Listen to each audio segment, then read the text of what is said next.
Yang menjadi titik yang berbahaya adalah di saat teman-teman harusnya sudah give up karena bisnis teman-teman gagal, tapi teman-teman nggak give up. Indikator give up itu sangat-sangat penting untuk seorang entrepreneur. Kapan saya benar-benar harus give up? Kapan ini bukan seharusnya saya give up, hanya sekedar noise atau gangguan dari perjalanan teman-teman aja gitu sebagai entrepreneur. Indikator-indikator bisa dibagi menjadi 3 secara umum ya. Yang pertama adalah oke, ini sesi konsultasi dikumpulin oleh tim gue dari pertanyaan-pertanyaan lewat DM ataupun komen. Jadi kalau kalian pengen konsultasi, boleh juga untuk kirim komen atau kirim ke DM. Nanti akan gue jawab di video selanjutnya. Oke, pertanyaan yang pertama. Pertanyaan pertama, kalau bisnis lagi sepi banget, apa tanda-tanda bisnis ini masih bisa diselamatkan? Oke, jadi kalau dari segi internal, yang harus diperhatiin itu adalah si yang sepi apakah traffic atau si konversi. Kalau traffic, sepi itu gimana contohnya? Toko kalian sepi. Yang telepon sepi, yang visit profile website atau profile sosial media kalian sepi, itu trafficnya sepi. Yang kedua, tadi gue bilang adalah konversi. Yang visit toko kalian banyak, yang lewat depan toko kalian banyak, yang datang ke website teman-teman atau ke sosial media itu banyak, tapi nggak ada yang beli. Nah ini dua permasalahan yang berbeda. Kalau misalnya terkait dengan nggak ada traffic, teman-teman harus lihat apakah masih bisa diperbaiki itu trafficnya. Contoh misalnya toko teman-teman itu ada di tempat yang sepi, tapi teman-teman hanya sewa ya, itu masih bisa dipindahin. Tapi kalau misalnya uang sewanya juga udah nggak ada ya, itu harus dicari ya.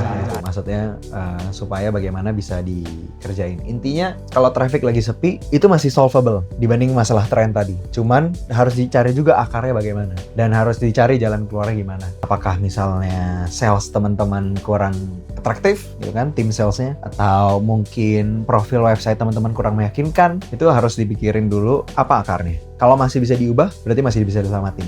Tapi kalau sesuatu yang udah nggak bisa diubah lagi, ya susah. Tapi most likely, traffic ini masih bisa dibenerin. Ketimbang yang tadi soal tren pertama. Terus internal, kalau misalnya tadi trafficnya sebenarnya bagus, yang datang ke toko teman-teman tinggi, yang chat sama tim sales teman-teman juga tinggi, konversinya yang jelek. Mereka visit, tapi mereka nggak beli. Kondisi begini, yang harus diperbaiki adalah bagaimana permasalahan kenapa orang nggak konversi itu diselesaikan. Ya, permasalahan kenapa orang nggak konversi bisa banyak. Salah satunya adalah misalnya contoh aja terkait dengan tim sales teman-teman kurang meyakinkan gitu ya. Jadi udah ngobrol, hubungi 08 bla mereka telepon ke tim sales tapi tim salesnya nggak bisa closing atau kurang meyakinkan. Hal-hal kayak gitu nyebabin konversi teman-teman jadi jelek. Nah, dari 3 hal ini harus didiagnosa dulu nih, kenapa bisnis teman-teman sepi, quote unquote. Setiap masalah ini punya solusi masing-masing dan punya tingkat keparahan masing-masing. Tapi lagi-lagi selama itu bukan masalah tren, harusnya masih bisa diselamatin. Hal pertama apa yang wajib dulu dicek? Produknya kah, market, atau cara jualan? Oke, jadi kalau terkait dengan apa yang harus dicek dulu, sebenarnya mendingan ikutin funnel yang tadi ya. Jadi kalau misalnya trafficnya itu cukup tinggi, ya artinya masalahnya ada di konversi gitu kan. Jadi konversi ini pun akar masalahnya bisa banyak ya tadi, misalnya tim salesnya tidak meyakinkan, atau setelah produknya dilihat lebih detail itu kurang meyakinkan. Jadi mungkin di kondisi kayak gitu tadi, kalau yang pertama tim sales, berarti tim sales yang harus di-upgrade ya kan, entah hire tim sales yang lebih bagus atau training mereka ya kan, itu dari segi marketing atau dari segi produk. Kalau misalnya memang ternyata tim sales kita nggak ada masalah, kita udah dengerin record mereka jualan, omongannya bagus gitu, tapi feedback dari customer waktu sales prosesnya terjadi itu adalah produknya ternyata setelah dilihat kurang menarik ya, itu mungkin berarti produknya yang harus diselesain. Begitu juga dengan traffic. Ya, traffic mungkin belum tentu soal marketing gitu lah. Marketingnya bisa bagus, ada juga gitu yang trafficnya tetap jelek. Kenapa? Karena misalnya masalah teknis, tokonya di jalan yang semrawutan, ya kan, udah orang tahu ada di situ di toko tersebut yang teman-teman punya. Tapi untuk parkir susah, ya kan, untuk mau berhenti juga ribet. Itu bisa jadi masalah gitu. Jadi di traffic juga harus dibongkar lagi masalahnya ada di mana. Atau dari awal memang produknya juga nggak menarik. Jadi mau di marketingin kayak gimana, mau di posisi teknisnya atau operasionalnya juga udah bagus, tapi dari awal sih produknya nggak ada yang butuh juga gitu. Atau terkendala regulasi produknya, itu juga bisa. Contohnya kayak misalnya solar panel di Indonesia. Solar panel regulasinya terlalu ketat di Indonesia, sehingga orang juga bisa jadi malas gitu. Mau kita promosiin kayak gimana juga ada kondisi-kondisi atau tipe-tipe segmen pasar tertentu yang nggak akan kejual. Jadi lagi-lagi kita harus balik ke root cause. Oke, next question. Let's say marketnya ternyata udah nggak ada demand. Masih worth untuk dicoba pivot atau mendingan stop aja bisnis? Nah, ini yang tadi gue udah bahas di awal ya kan, kalau misalnya market itu udah nggak ada demand, itu udah masalah yang beda lagi. Kita mau berjibaku kayak gimana juga, memang si barang ini nggak ada yang mau. Kecuali kita adalah pemain super besar yang bisa create demand. Yes, itu nggak apa-apa. Karena kayak big brands yang dengan duit triliunan atau minimal ratus miliar atau puluh miliar, bisa juga dengan uang yang lebih kecil sebenarnya, nggak harus sebesar itu, dengan tim yang luar biasa, which is jadinya timnya mahal juga. itu bisa meng-create demand atau create suatu tren gitu ya.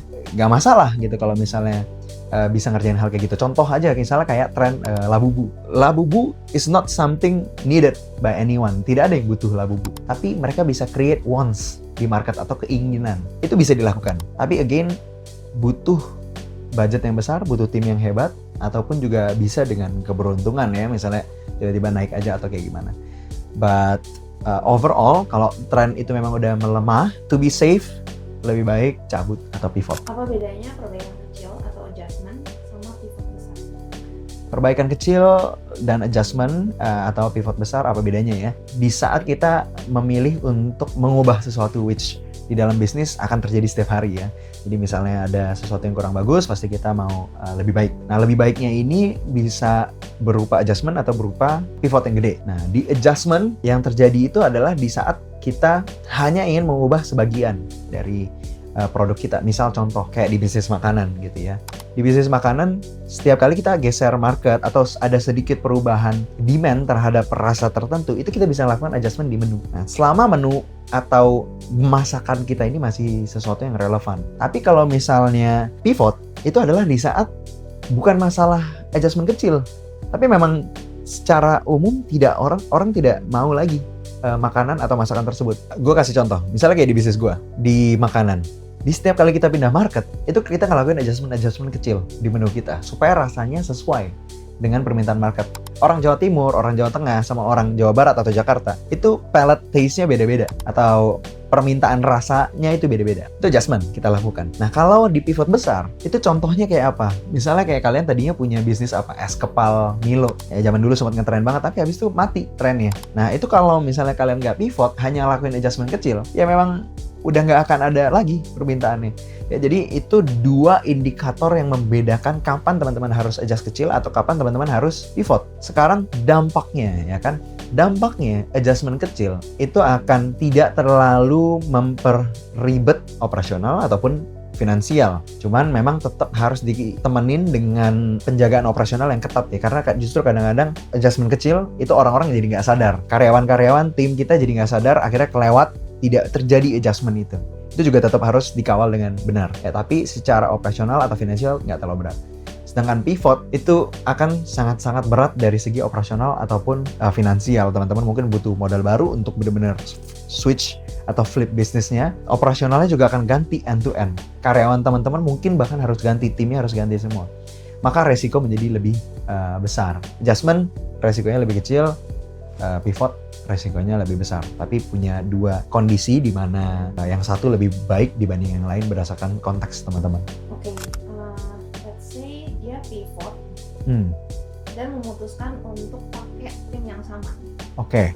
Kan pasti akan ada perubahan Yeah. di dalam timnya kan. Gimana cara manage-nya supaya orang-orang yang dipertahankan ini nggak kehilangan semangat atau dimotivasi? Oke, di saat terjadi suatu pivot, ya biasanya kita lakukan pivot karena bisnis kita itu menuju kegagalan atau sudah gagal. Jadi di saat, ya teman-teman semua yang entrepreneur pasti pernah tahu bahwa bisnis itu akan mengalami kegagalan berulang-ulang, ya kan? Dan itu menyebabkan tim menjadi demotivasi, ya, atau merasa gagal, ya, atau merasa kayak nggak punya masa depan nih di sini, gitu kan?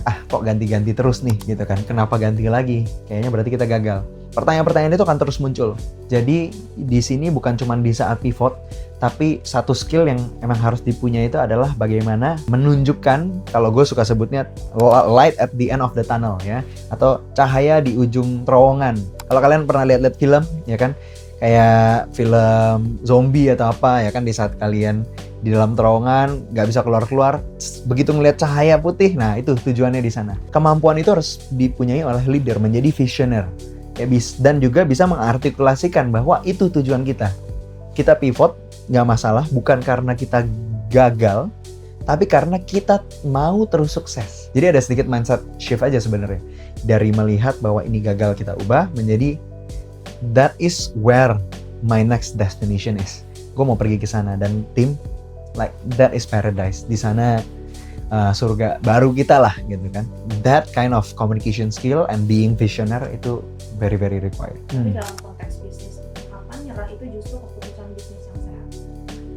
Nyerah, menarik. Jadi kebanyakan entrepreneur itu lahir sebagai orang yang cukup stubborn, ya kan? Ada mungkin entrepreneur yang enggak, tapi most itu akan stubborn enough untuk proof bahwa yes I can build this, yes I can make something new. Di saat orang lain pilih jalur gue kerja aja gitu kan, dan gue ikut jalur yang udah ada aja, atau orang tua gue ngerjain apa ya udah gue ikut menjadi seperti orang tua gue. Entrepreneur terutama yang perintis ya, mungkin itu akan lebih stubborn orang-orangnya karena dia harus prove themselves. Yang menjadi titik yang berbahaya adalah di saat teman-teman harusnya sudah give up karena bisnis teman-teman gagal, tapi teman-teman gak give up. Indikator-indikator bisa dibagi menjadi 3 secara umum ya. Yang pertama adalah terkait dengan market atau tren. Di saat tren itu benar-benar melakukan perubahan besar-besaran, ya entah karena pengaruh dari usaha yang lebih besar atau memang gerakan organik yang nggak disadari gitu ya, sehingga sudah dihadapi sekarang marketnya sudah berubah, yang teman-teman itu udah nggak bisa overcome lagi, nggak bisa ikutin lagi. Contoh misalnya kayak Blockbuster ya kan di US. Zaman dulu mereka punya toko banyak banget untuk jualan kaset film. Nah akhirnya Netflix datang karena perubahan pemain tadi kan kita bilang ada pemain masuk dan dia mengatur tren baru bahwa nonton nggak usah pergi lagi ke toko kaset film. Teman-teman bisa tinggal duduk aja, pencet-pencet bisa dapat film yang baru. Di saat ini terjadi, teman-teman harus terpikir untuk melakukan pivot ya, untuk berubah karena memang kondisi market sudah berganti. Udah nggak ada yang mau lagi datang, pergi harus pinjam kaset dan lain-lain, terus nanti harus dibalikin lagi. Nah, di sini harus terjadi pivot. Menyerah di sini bukan berarti teman-teman harusnya langsung tutup ya udah selesai semuanya, enggak. Tapi memang infrastruktur lama udah nggak main lagi di sini karena value propositionnya udah beda. Teman-teman harus ngerti bagaimana men-serve the new market demand. Mungkin kalau waktu itu gue jadi Blockbuster, atau gue nggak tahu mungkin Blockbuster juga udah kerjain ya, I would not spend too much money anymore untuk kayak marketing dan lain-lain. I would invest in Netflix. Yang kedua adalah terkait dengan capital. Sebenarnya mirip-mirip, ini 3 hal ini akan selalu beriringan. Yang kedua terkait dengan capital. Jadi di saat terjadi perubahan besar-besaran, yang teman-teman harus ngaca itu adalah berapa banyak capital yang gue punya dan seberapa keinginan kita untuk dapat backingan dari pemilik capital. Ada orang berkonsultasi lah gitu atau ngobrol-ngobrol sederhana ya. Jadi di dalam bisnisnya dia ini ada pemain lain masuk yang di backing oleh VC, duitnya gede dan lain-lain. Kondisinya di saat itu dia tidak memiliki capital yang besar. Yang di backing oleh VC mereka diskon besar-besaran. Semua customer pindah, bahkan semua karyawan pindah karena di sana digaji lebih besar. Ya. Kondisi ini akhirnya menyebabkan pemain tersebut harus mencari capital untuk bisa melawan. Tapi dia nggak punya capital memang saat itu. Jadi dia harus cari capital ke pihak ketiga, VC atau bank dan lain-lain. Cuman partnernya itu nggak setuju ya untuk mengambil dari dana dari pihak ketiga. Karena apa? Saham mereka akan berkurang atau mereka menjadi punya burden liability yang besar karena punya hutang. Dia nggak setuju. Akhirnya kondisi itu menyebabkan kalah bersaing ya, karena yang satu di backing oleh VC, mereka bakar duit dulu, customer happy, employee happy gitu kan. Sedangkan yang ini akhirnya menjadi tidak relevan. Dan itu suatu contoh gitu ya, bahwa capital itu suatu hal yang sangat penting dalam persaingan bisnis. Kita harus ngaca kita lawan siapa. Ya di cerita mungkin memang terdengar seru, David and Goliath ya. Daud lebih kecil, lawan Goliath yang lebih besar bisa menang. Tapi pada kondisi perfect situation, kita udah berpikir yang terbaik, kita udah kerja yang terbaik dan lain-lain. Yang punya capital lebih besar bisa lebih menang. Jadi itu juga yang harus diperhatiin. Gitu ya. Ada opsi-opsinya, misalnya kalian jadi bisa kerjasama, minta perusahaan kalian di-acquire dan lain-lain. Itu ada banyak lagi, tapi mungkin nggak dibahas sekarang ya. Poin ketiga itu adalah dari segi skill yang kita harus tahu. Jadi tadi pertama market, kedua soal capital, yang ketiga skill. Skill atau capability lebih tepatnya ya. Kita harus paham apa yang kita sanggup ya. Ini juga menjadi suatu cerita bahwa ada seorang pebisnis udah umur cukup senior. Dia waktu itu pernah bilang ke gue dan gue setuju banget. Dia bilang di saat kita udah mulai nyentuh umur 50, itu kita udah harus mulai bukan berpikir menjadi operator bisnis lagi ya, tapi menjadi investor. Kenapa? Karena di saat kita udah menyentuh umur segitu, kemampuan kita belajar itu lebih lambat. Kemampuan kita terkait dengan digital di zaman sekarang itu lebih rendah dibanding anak-anak yang lebih muda. Itu menjadi hal penting untuk kita menyadari. Ini bukan menyerah, tapi menjadi dewasa. Kemampuan yang kita punya apa? Sebagai orang muda, semangatnya masih banyak, belajarnya cepat dan lain-lain. Sebagai orang tua, dia sadar betul bapak itu. Dia bilang, saya mendingan invest. Dia akhirnya mundur dari bisnisnya menjadi operator dan dia invest kepada yang lebih muda. Lebih tepatnya dia beli bisnisnya, digabungin, dileburin dengan bisnisnya yang Om ini punya gitu kan. Dan Om ini akhirnya menjadi investor aja. Menurut gue itu adalah sebuah langkah yang sangat bijaksana. Itu menyerah tapi menang. Ya. Mungkin secara umum 3 hal itu ada banyak yang lain-lain juga, tapi nggak akan habis kalau dibahas di sini. Tadi kan ngomongin tren. Banyak bisnis yang jadi shifting ngikutin tren. Ya. Indikator apa yang harus kita lihat untuk nilai apakah shifting ini sehat atau cuma ikut-ikutan? Oke. Gimana ngelihat shifting ini sehat atau hanya ikut-ikutan? Jadi secara umum bisnis itu harus selalu ngikutin tren atau membuat tren. Ya, tadi kalau punya budget yang cukup atau punya teknik yang cukup harus buat tren. Tapi kalau nggak punya budget yang cukup, kita ngikutin tren. Sama kayak ikan di laut ya kan. Ada ya ikan-ikan kecil yang ngikutin ikan paus gitu kan untuk makan crumblesnya. Tren itu selalu bergerak dan harus selalu diikutin. Sehat dan nggak sehat untuk mengikuti tren itu dilihat dari bisnisnya sehat atau enggak. Setelah ngikutin tren itu, apakah dia make money atau enggak? Ya, ada bisnis yang dia ngikutin tren dan benar-benar berhasil make money ya karena dia tahu oh market pindah dari apa misalnya suka Thai tea zaman dulu gitu kan. Mungkin teman-teman yang tahu 5-10 tahun lalu zamannya Dum Thai tea ya kan.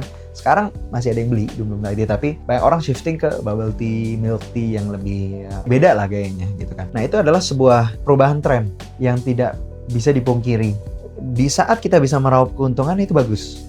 Tapi ada juga bisnis yang ngikut-ngikut tren dalam artian misalnya kayak semua orang sekarang pakai content creator gitu kan untuk ngepromosiin bisnisnya. Dia nggak berpikir esensinya apa. Dia nggak bisa baca marketnya berpindahnya seperti apa. Dia nggak bisa berpikir mekanisme pasar apa yang berubah. Tapi dia hanya sekedar bayar content creator sembarangan tanpa ngerti warna content creatornya, genre content creatornya. Nah, hal-hal kayak gini yang menyebabkan pivotingnya atau shiftingnya mengikuti trennya tidak sehat karena tidak dipikirin dengan baik secara substansinya. Jadi yang kita harus tangkap adalah substansinya, bagaimana pasar bergerak, content creator seperti apa yang cocok untuk bisnis saya.